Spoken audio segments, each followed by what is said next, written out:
Allez, encore une défaite contre l'Italie. Comment tu vas arriver à être positif après ça? Bon. Yo, vous êtes qui? Qu'est-ce que vous faites là? Hein? Vous avez un cadeau pour moi? Ok, sympa. Ok, qu'est-ce que c'est ça? Hein? La médaille pour participation à la Ligue des Nations? Ok, mais un peu moche votre médaille, puis elle est en carton. Hein? Comme l'équipe de Belgique.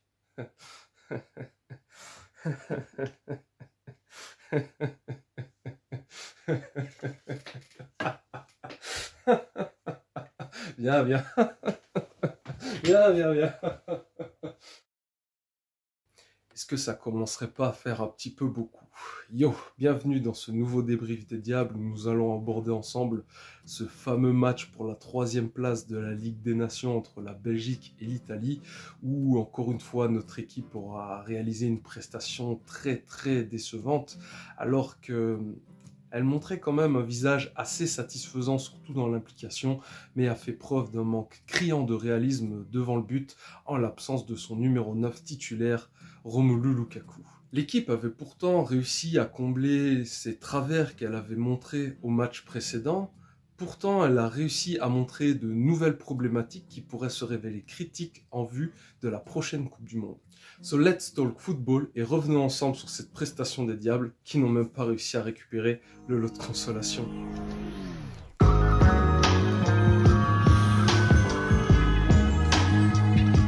Donc, à l'entame de ce match, et comme on pouvait s'y attendre, il y a eu pas mal de remaniements, que ce soit du côté belge ou du côté italien, au niveau des effectifs.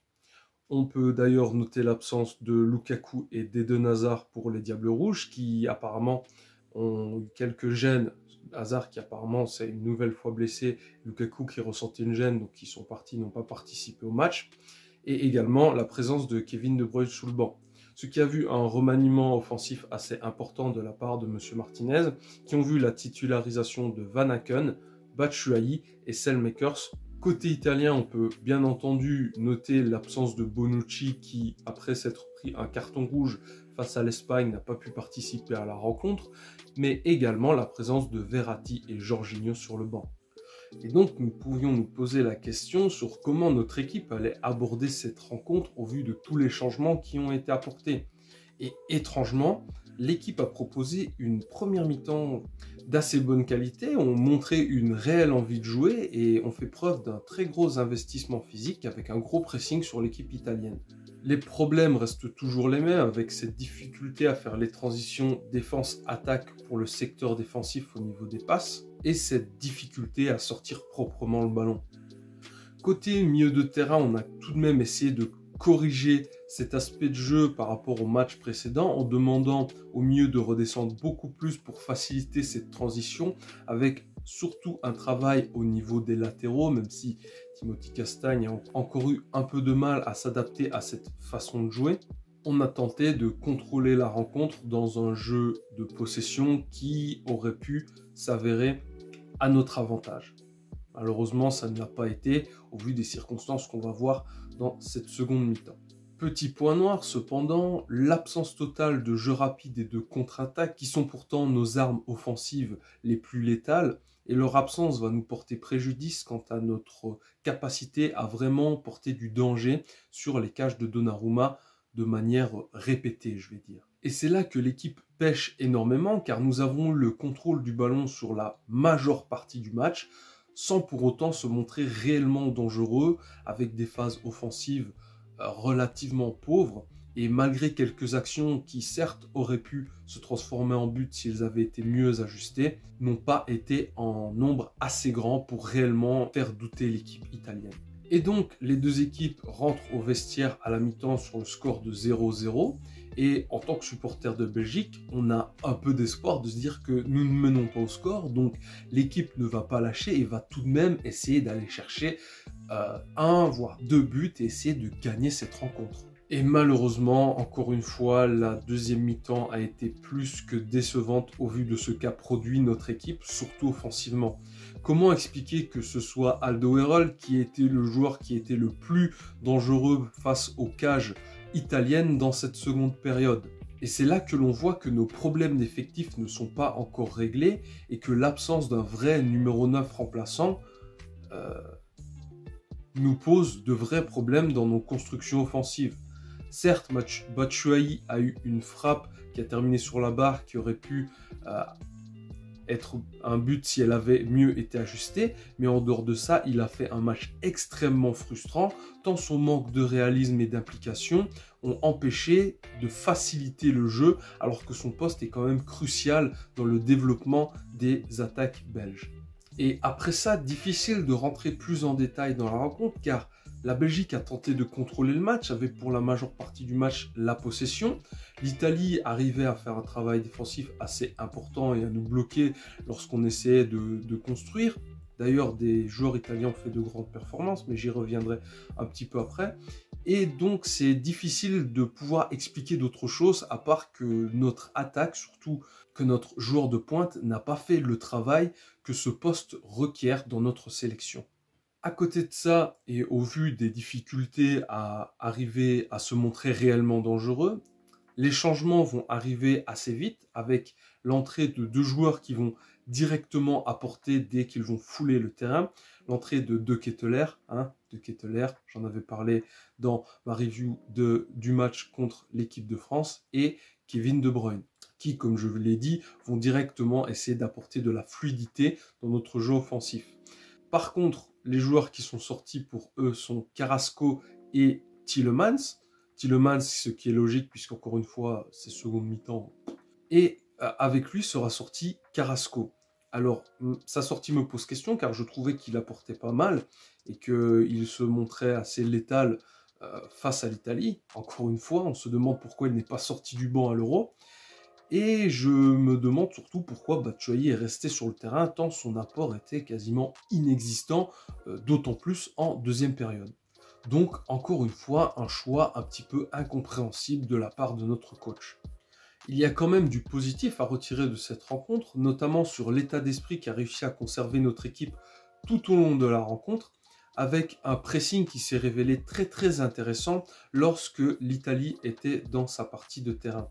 Mais par contre, le manque de réalisme et ses difficultés à conclure les actions s'est avéré vraiment handicapante pour notre équipe, car si on enlève ces barres magnifiques d'ailleurs de Selmakers, celle de Batshuayi et le poteau de Carrasco qui est arrivé en fin de rencontre, très peu d'actions se sont avérées réellement un danger pour Donnarumma qui me paraissait un petit peu fébrile sur cette rencontre. Et donc, quand on a du mal à marquer des buts et qu'on sait que notre équipe défensivement n'est pas dans l'élite du football mondial, forcément ce qui doit arriver finit par se produire et le but italien arrive à un moment pas forcément de doute ni de relâchement, mais montre encore une fois à quel point le collectif italien n'est pas à prendre à la légère et qu'il ne faut leur laisser aucun espace ni aucune chance de se montrer dangereux. Et d'ailleurs, cette équipe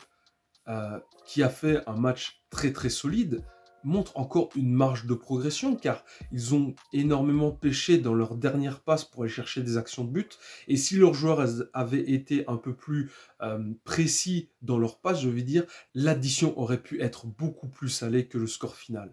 On peut notamment mentionner les matchs que j'ai trouvés très intéressants de Chiesa et Berardi qui ont mis énormément à mal nos joueurs latéraux, montre encore une fois que l'investissement physique que l'Italien met dans leur match permet de rester et de tenir la distance dans leur rencontre même s'ils n'ont pas le contrôle du ballon. Et de notre côté, c'est De Ketelaere, qui sur la seule action de jeu rapide et de contre-attaque menée jusqu'au bout du match, va aller marquer un but tout en technique et en insolence où il arrive à totalement rentrer dans la tête de Donnarumma et en feignant de jouer une passe pour remettre dans l'axe va lui mettre un petit pont et marquer un but qui aurait pu relancer l'équipe s'il était arrivé un petit peu plus tôt.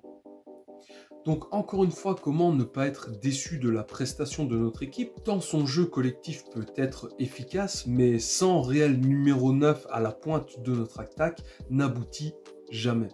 À savoir que M. Martinez, sur sa liste de joueurs, n'a sélectionné que Lukaku et Batshuayi à ces postes-là.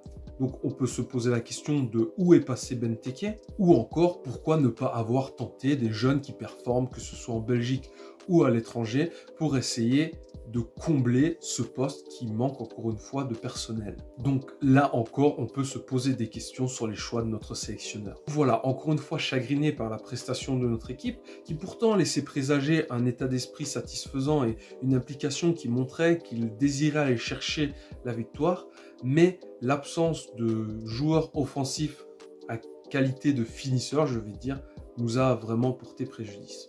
Donc pour conclure cette vidéo, je vais vous partager mes tops et mes flops parce qu'il y a encore beaucoup à dire et on va essayer de se projeter sur les rencontres à venir. Donc, comme d'habitude, on va commencer par le négatif pour finir par le positif, qui est un peu plus joyeux, et bien obligé de commencer en flop par mentionner celui qui, je pense, commence à mettre sa place en doute. C'est bien entendu Toby Alderweireld, qui peut remercier Denayer d'avoir été là et d'avoir fait le match fantastique qu'il a fait encore une fois, car on sent que son implication physique se fait de plus en plus compliquée, surtout face à des grandes équipes du football. Alors certes, il a aidé à faire en sorte que l'équipe se montre dangereuse offensivement, mais son poste ne serait pas défenseur par hasard.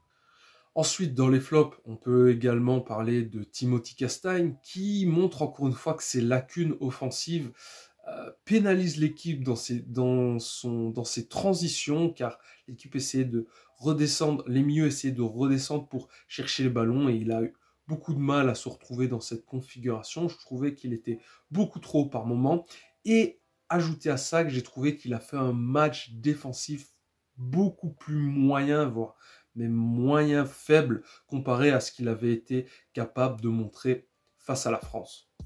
À côté de ça, on est bien entendu obligé de parler des deuxièmes mi-temps de Tielemans, et je n'arrive pas à me les expliquer tant il est capable de proposer des premières mi-temps totalement acceptables.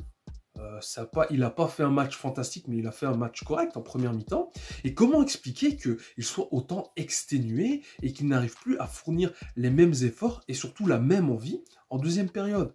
On dirait un joueur qui joue depuis 25 ans. C'est super bizarre, surtout venant d'un jeune joueur comme lui.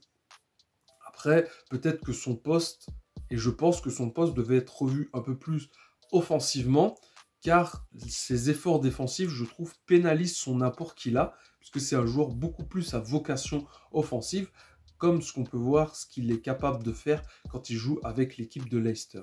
Et bien obligé de terminer ses flops par le joueur qui, pour moi, a pénalisé le plus l'équipe, et c'est un peu indépendant de sa volonté, mais c'est les faits, c'est bien entendu Michy Batshuayi, qui aurait pu sauver les meubles en marquant un but, somme toute, de très bonne qualité, mais qui a vraiment réalisé une rencontre compliquée. Entre les deux, j'ai quand même envie de mentionner Jan Vertonghen, qui n'a pas réellement fait un mauvais match, mais également, à la manière d'Alderweireld, montre que son apport physique en deuxième mi-temps commence à pêcher face à des grandes équipes, et comme je reviendrai tout à la fin, il serait peut-être temps de penser à d'autres solutions. Pour les tops, bien obligé de commencer par De Ketteler, pour en avoir parlé lors de mon débrief précédent. Il a directement montré son état d'esprit et son apport sur le terrain, que ce soit offensivement que défensivement, lorsque le ballon était dans la partie adverse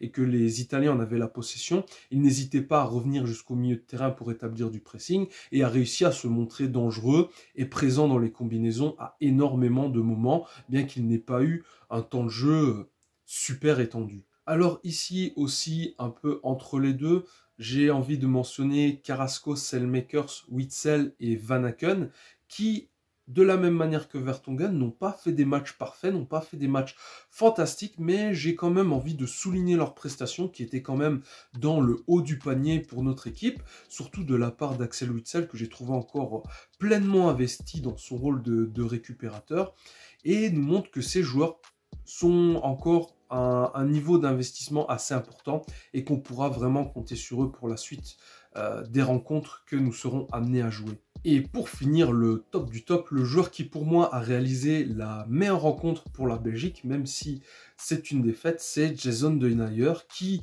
montre encore une fois une prestation vraiment fantastique, d'autant plus que sur les fins de match, il n'est pas aidé tant l'apport de Vertonghen et Alderweireld régresse au fur et à mesure de la rencontre, ce qui montre que même si Denayer il n'est pas non plus tout jeune, mais il fait partie des plus jeunes de l'équipe, montre qu'il faudrait peut-être commencer à se poser des questions sur quelle est la suite pour notre secteur défensif et des joueurs à mettre à côté de Denayer. On peut penser à Boyata, il y a également Van Heusden, mais il y a aussi tout un florilège de joueurs qui commencent à monter de niveau et qui pourraient apporter pour le futur de notre équipe. Et donc pour la suite, honnêtement, difficile d'être confiant. Notre sélectionneur nous fait nous poser beaucoup de questions en ce moment. Notre défense a de plus en plus de mal à tenir la distance sur l'intégralité des matchs. Et surtout, au regard de ces deux rencontres qui étaient quand même des rencontres face à des équipes très fortes, nous pouvons constater que la liste des joueurs établis pour la Ligue des Nations n'était pas du tout adaptée. Pour rappel, M. Martinez a sélectionné 4 gardiens et seulement 4 défenseurs centraux, donc les 3 habituels plus Boyata, et uniquement 2 joueurs numéro 9 en la personne de Lukaku et Batshuayi. Donc il va falloir arriver à remanier à ces problèmes et essayer de compléter l'équipe au maximum en vue de la prochaine Coupe du Monde. Les 2 prochaines rencontres qui seront face à l'Estonie et au Pays de Galles, qui seront nos 2 dernières rencontres de qualification pour la Coupe du Monde, nous permettront de nous réévaluer, même si ces tests ne sont pas parmi les plus durs que nous pouvons avoir à faire en prévision de la Coupe du Monde, mais il faut espérer que ces 2 défaites nous permettront de remobiliser un peu les états d'esprit de tout le monde et d'arriver à faire en sorte de nous projeter dans une meilleure optique pour essayer d'enfin montrer que nous sommes capables d'aller chercher des grosses victoires et surtout enfin décrocher ce titre avec une équipe qui, encore une fois, lorsqu'elle joue libérée, a un niveau vraiment impressionnant et montre qu'elle est capable de rivaliser avec n'importe qui. Enfin bref, voilà, c'est tout pour moi. J'ai fait le tour des différents points que je souhaitais aborder au vu de ce match de la 3e place, même s'il y a énormément encore à dire au vu des 2 défaites que nous avons été capables de produire, que ce soit en bien ou en mal. En attendant, n'hésitez pas à me dire en commentaire ce que vous avez pensé du match, ce que vous entrevoyez pour cette Coupe du Monde et les changements que vous apporteriez à l'équipe pour essayer de la rendre la plus compétitive possible. Également, n'hésitez pas à lâcher un petit follow sur la chaîne Twitch. Je vous rappelle, bientôt des watch-alongs vont venir, surtout en prévision des prochains matchs. Donc je vous donne rendez-vous en novembre pour les débriefs des matchs de qualification de la Coupe du Monde. Et en attendant, je vous dis à la prochaine.